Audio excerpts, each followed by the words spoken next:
Hello friends, कैसे हैं आप सभी। आज हम लोग दक्षिण पश्चिमी प्रशांत में स्थित एक देश टोंगा के बारे में बात करेंगे। टोंगा अभी हाल ही में सुर्खियों में आ गया क्योंकि वहाँ पर एक बहुत भीषण ज्वालामुखी विस्फोट हुआ है। अब इस ज्वालामुखी विस्फोट की इतनी चर्चाएं आखिर क्यों हो रही हैं, तो इसके बारे में हम ज़रा बात करेंगे। दरअसल टोंगा में दो बैरन आइलैंड हैं। बैरन मतलब निर्जन है, वहाँ पे कोई रहता नहीं है। वहाँ पर दो आइलैंड हैं, उनका नाम है हुंगा टोंगा एंड हुंगा हापाई। अब अगर इन दोनों नामों को जोड़ दिया जाए तो एक ज्वालामुखी का निर्माण होता है जिसका नाम पड़ता है हुंगा टोंगा हुंगा हापाई। ये उन दोनों बैरन आइलैंड में स्थित एक ज्वालामुखी था जो कि समुद्र के भीतर था। अभी कुछ एक दो दिन पहले वहाँ पर एक बहुत ही भीषण ज्वालामुखी विस्फोट हुआ है।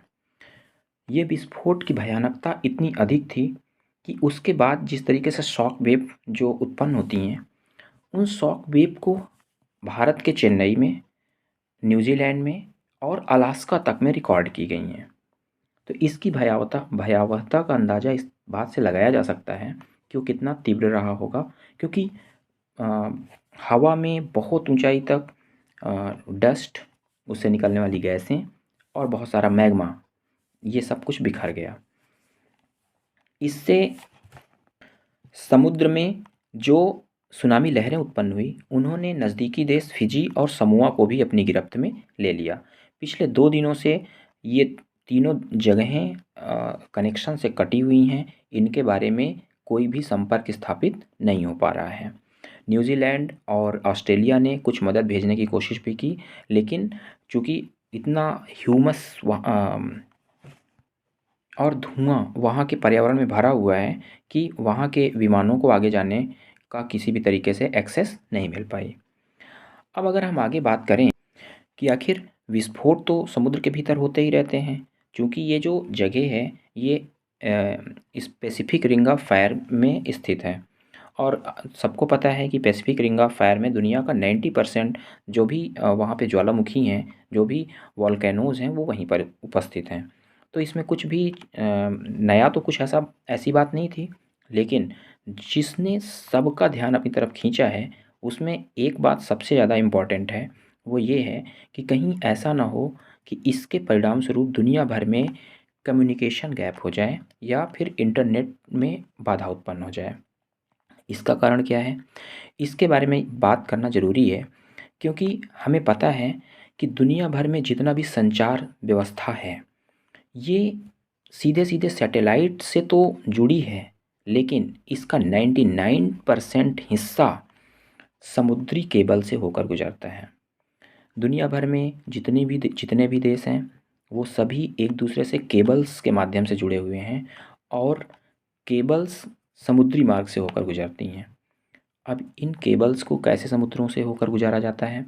तो इसके लिए हाई प्रेशर वाटर जेट तकनीक का इस्तेमाल करके समुद्री सतह के भीतर उसे डाल दिया जाता है। इससे केबल्स के माध्यम से पूरी दुनिया आपस में कनेक्ट हो जाती है।